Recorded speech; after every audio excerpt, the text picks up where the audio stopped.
Senator John Kennedy thought he could make Bill Gates look foolish with folksy one-liners and gotcha questions during a congressional hearing. What happened next was so devastating that it ended Kennedy's 8-year Senate career and made him a national laughingstock. The Hart Senate Office Building's Committee Room 216 buzzed with anticipation on that humid Wednesday morning in July, as senators filed in for what was being billed as the most important technology hearing of the decade.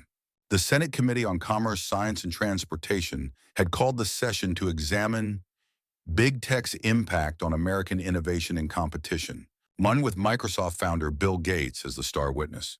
Senator John Kennedy of Louisiana sat in his usual spot on the committee, adjusting his reading glasses and reviewing the notes his staff had prepared for what he privately called his moment to shine. As to me, Kennedy had built his Senate reputation on playing the role of the folksy Southern lawyer who could cut through Washington BS with homespun wisdom and devastating one-liners. His YouTube clips regularly went viral among conservative audiences who loved watching him destroy witnesses with what appeared to be simple common sense.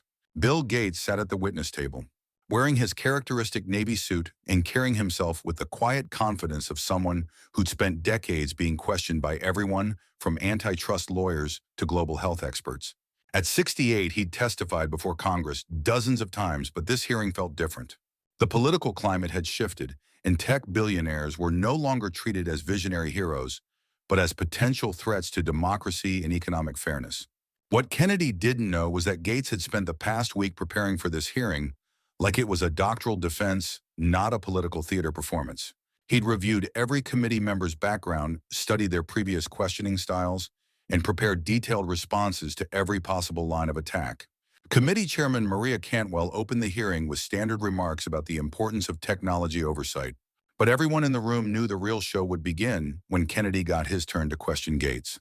The Louisiana senator had been making headlines for weeks with promises to ask the tough questions and hold big tech accountable. When Kennedy's 5 minutes finally arrived, he leaned into his microphone with the theatrical confidence that had made him a conservative media darling. "Mr. Gates," he began in his distinctive Louisiana drawl, "I want to start with something that's been bothering a lot of folks back home. You've got more money than God. You've been telling us how to live our lives for decades, and now you want to lecture us about innovation and competition." He paused for effect, clearly expecting his opening salvo to rattle Gates. "So here's my question. What makes you think a college dropout who got lucky with computers knows more about running America than the people who actually live here?" The room fell silent, waiting for Gates's response.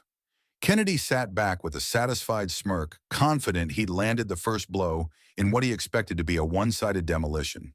Gates looked at Kennedy calmly, then leaned forward slightly toward his microphone. "Senator Kennedy, I appreciate the question, and I think it reveals something important that we should address directly." His voice was measured professional, showing no trace of defensiveness or irritation. "You mentioned that I'm a college dropout, which is technically true. I left Harvard after 2 years to start Microsoft. But I think it's worth noting that I left to pursue an opportunity that ultimately created over 180,000 jobs, generated hundreds of billions in economic value, and helped establish America's leadership in the global technology sector." Kennedy tried to interrupt, but Gates continued smoothly. "You also mentioned that I got lucky with computers, which suggests a fundamental misunderstanding of how innovation actually works. Microsoft's success wasn't luck. It was the result of thousands of hours of programming, strategic thinking, and business development by some of the most talented people in the world." Gates pulled out a folder and opened it on the table. "But since you've questioned my qualifications to discuss American innovation, let me share some relevant experience. Over the past 2 decades, the Gates Foundation has invested $60 billion in global health and development programs that have saved an estimated 122 million lives." The room was getting quieter, senators and staff beginning to sense that this wasn't going according to Kennedy's usual script. "We've also invested $1.8 billion in American education funding programs that have improved outcomes for over 3 million students. Through Breakthrough Energy, we've invested $2 billion in clean technology companies, many of them American startups that are creating the jobs and innovations of the future." Gates looked directly at Kennedy. "So when you ask what qualifies me to discuss innovation and competition, I'd point to 3 decades of building technologies that billions of people use every day, and 2 decades of investing in solutions to some of humanity's most challenging problems. Kennedy's confident expression was starting to waver, but he pressed forward with his prepared attack. That's all very nice, Mr. Gates, but what about the fact that you've been pushing experimental vaccines on children, telling farmers what crops to grow and trying to control what people eat? Sounds like you think you know better than parents, farmers, and consumers. It was classic Kennedy. Take complex global health and agricultural initiatives and reduce them to sound bites designed to make Gates look like an out-of-touch elitist trying to control ordinary people's lives. But Gates was ready for this line of attack. Senator, I think you're referring to our foundation's work on vaccine development and agricultural innovation. So let me be specific about what we actually do. He flipped to another page in his folder. Our vaccine work focuses on diseases that kill children in developing countries. Diseases like malaria, tuberculosis, and diarrheal diseases that have been virtually eliminated in wealthy countries like ours. We're not pushing experimental vaccines on children. We're funding research to prevent diseases that kill 5 million children under age 5 every year. His voice took on a slightly sharper edge. As for agricultural work, we partner with farmers in sub-Saharan Africa to develop crop varieties that can survive droughts, resist pests, and provide better nutrition. We're not telling farmers what to grow. We're giving them tools to feed their families and communities in the face of climate change. Gates leaned forward. But I'm curious about something, Senator Kennedy. You represent Louisiana, a state that's lost over 1,800 square miles of coastline to sea level rise and increasingly faces Category 5 hurricanes. Your constituents are dealing with the real-world impacts of climate change every day. Kennedy shifted uncomfortably in his chair. This wasn't the direction he'd expected the conversation to take. So I'm wondering, Gates continued, what specific policies have you proposed to help Louisiana farmers adapt to changing weather patterns?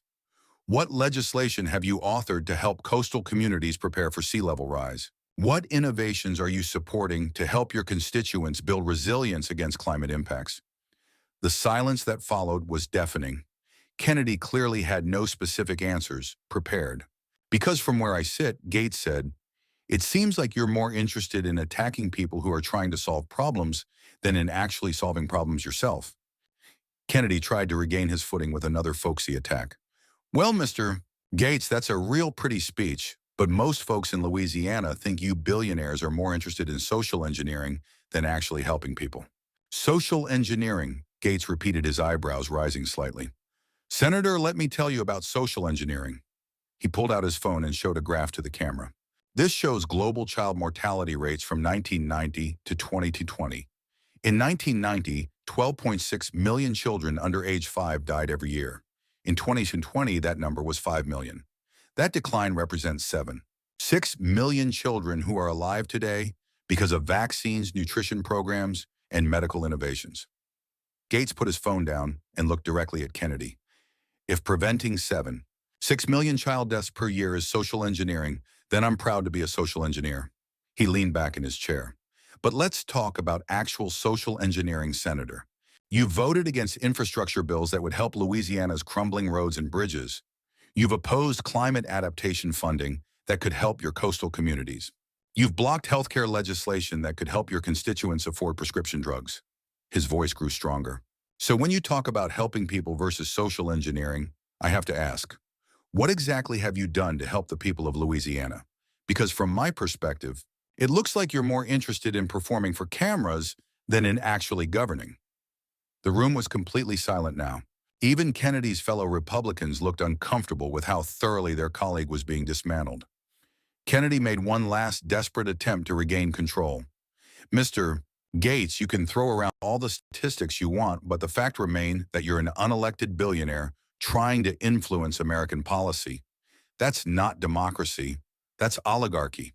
Gates nodded thoughtfully. You're absolutely right that I'm unelected senator. I've never asked anyone to vote for me, and I've never claimed to represent anyone but myself. He paused. But you are elected. You were chosen by the people of Louisiana to represent their interests in the United States Senate. So I'm curious, how exactly are you representing their interests by attacking philanthropic work instead of addressing their actual needs? Gates pulled out another document. Louisiana ranks 47th in healthcare outcomes, 45th in education, and 49th in infrastructure quality. Your state has one of the highest poverty rates in the nation and some of the most severe climate vulnerabilities. He looked directly at Kennedy. So instead of spending your time attacking people who are trying to solve global problems, maybe you should focus on solving Louisiana's problems. That's what your constituents elected you to do. Kennedy sat in stunned silence, his usual quick wit completely absent. The folksy charm that had made him a conservative media star was useless against someone who'd come prepared with facts, data, and a clear understanding of the issues. The hearing continued for another hour, but Kennedy's reputation was already destroyed. Clips of his exchange with Gates went viral within minutes, but not in the way he'd hoped. Instead of showing him destroying another liberal elite, the videos showed him being systematically outclassed by someone who actually understood policy and governance. The response was immediate and brutal. Political commentators called it the most one-sided exchange in congressional hearing history. Even conservative media struggled to defend Kennedy's performance. Louisiana newspapers began questioning whether their senator was up to the job of representing the state's interests. But the real damage came from his own constituents. Louisiana voters who'd supported Kennedy because of his folksy charm began questioning whether they wanted someone who looked foolish on the national stage representing their state. Business leaders worried that his performance made Louisiana look backward and anti-innovation. Within a week, 3 major Louisiana newspapers had published editorials calling for Kennedy to focus on governing instead of grandstanding. His approval ratings dropped 15 points in 2 weeks. Even some of his Republican colleagues began distancing themselves from him. The breaking point came when Kennedy tried to salvage his reputation with a series of media appearances where he doubled down on his attacks against Gates.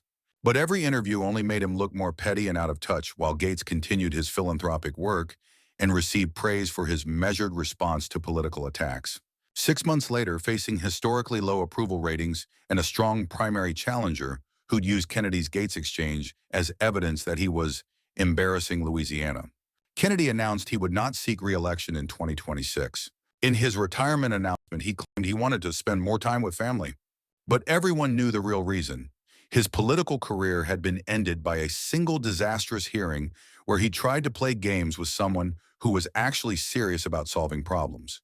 In his first interview after Kennedy's retirement announcement, Gates was asked about the exchange that had ended a Senate career.